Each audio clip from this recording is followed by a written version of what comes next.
In this video, we will revisit how we created a chair out of some template elements, and then we will see what we can do just with a very basic set of modifiers and the subdivision surface modeling technique to create an interesting looking chair out of very simplistic geometry. So let's get started with a new scene. We will set the units to imperial, length to inches, and we will add, in this case now, a cube. This cube should be 16 inches. Very good. Then we can go to a side view, take a look at where this one is. We can turn on grid and absolute grid snapping, and then hold Control and snap it slightly up. And there we are. So now the bottom is actually flush. The whole object, because it was 16 inches or is 16 inches high, I just only needed to move it up 8 inches to make the bottom flush. Very good.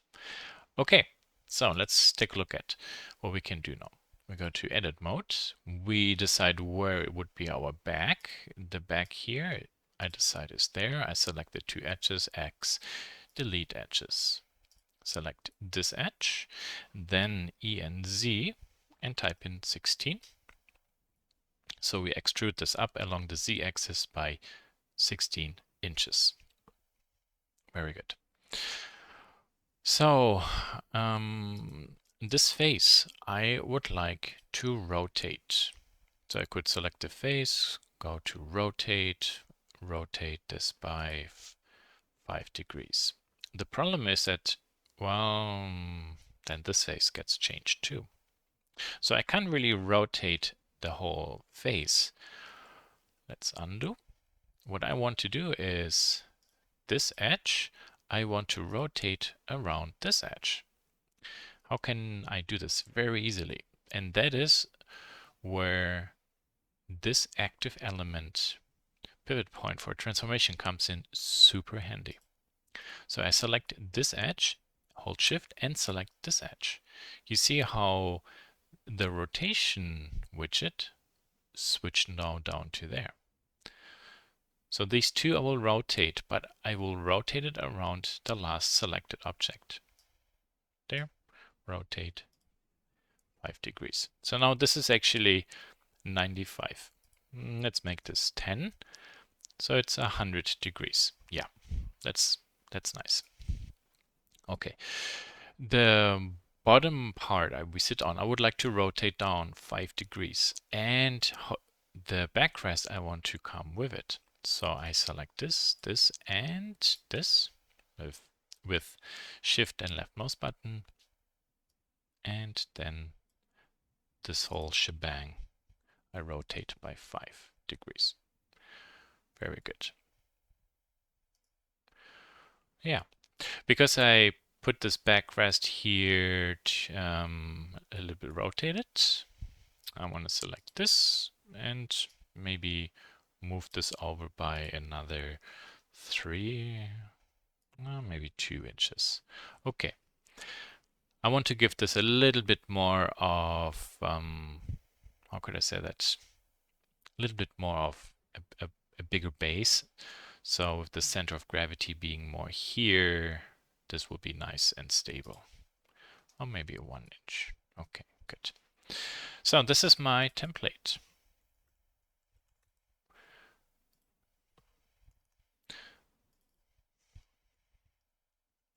There we are. And I can, in object mode, Control C, Control V, make myself a copy, hide this. And now we're going to have fun with the modifiers. First thing is, we'll make sure that there are no rotation or scale factors active. So applies rotation and scale in case you see any. We can also double check our face rotation or orientation, sorry. So this is all consistent. This is good. Then let's go to modifier and add a subd modifier. 3 is fine. Right click, shade smooth, and good luck trying to sit on this chair. Now, we need to have straighter surfaces. We know, okay, we can go into edit mode, Control R, and then we simply add loop cuts wherever we need them.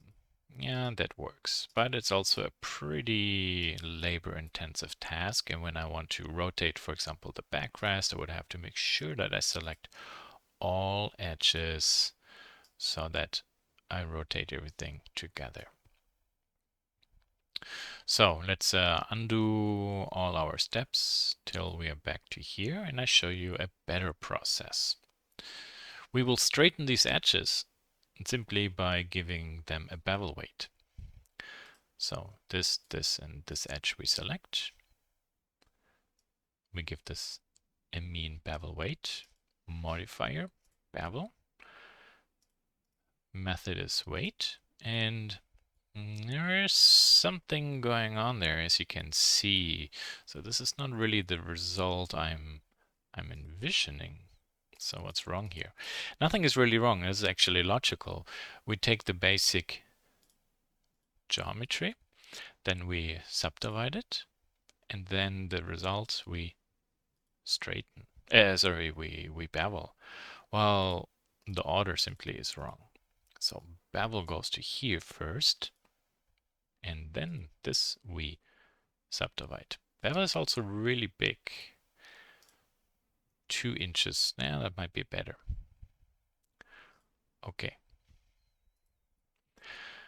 It's still kind of very, very organic. I want these edges to be a little bit more defined, so rounder, and then the rest of the surface is to be more straighter.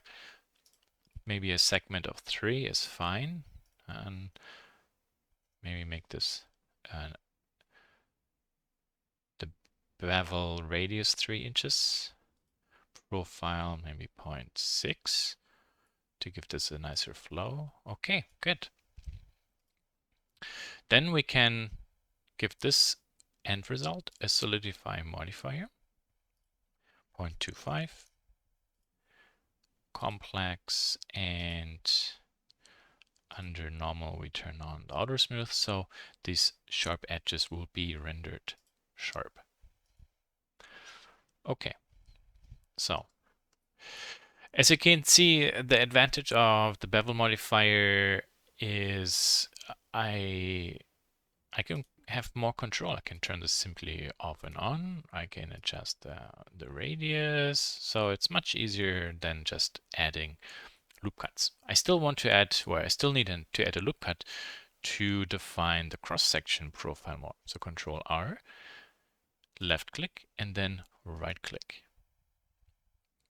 If, let's undo, by accident you did something like this, you see it's to the right side, simply go to the loop cut interface here, and then we set this to 0. You notice that -1 or 1 is just left and right, and 0 is the center. Then we will select this point, move this down, move this back. There we are. Pretty easy. Look how nice that is. The backrest, however, is also not that nice, so also here we move this point back. Yeah, and this gets kind of much nicer now. Okay, so how can we further define this design?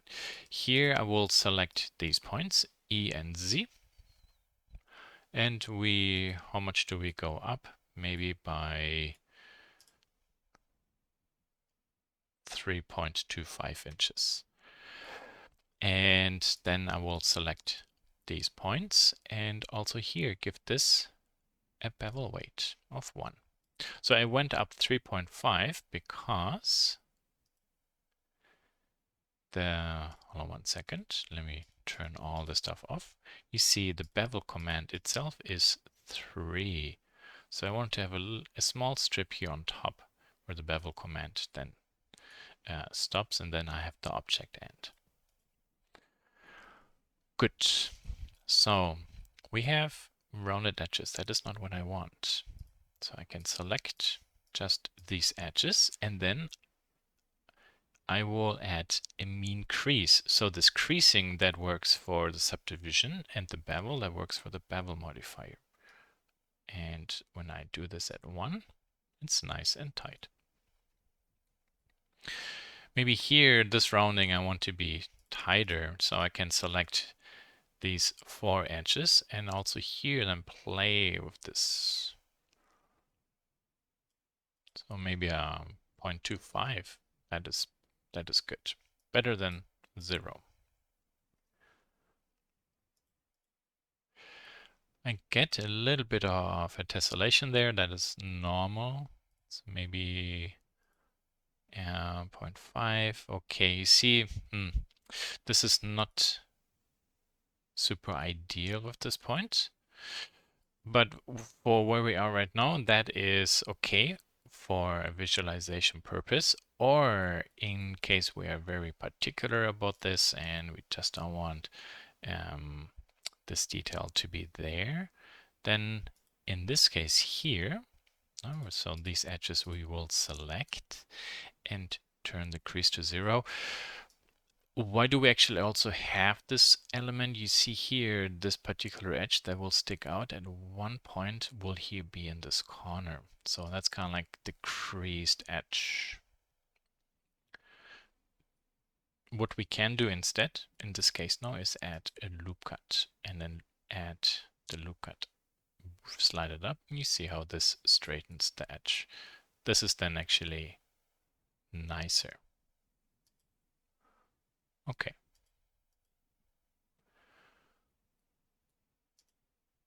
Very good. Okay, so there we have actually an not too bad chair, simply built out of very basic geometry. No, that's not too complex, and we can adjust everything in more interactively via the modifiers.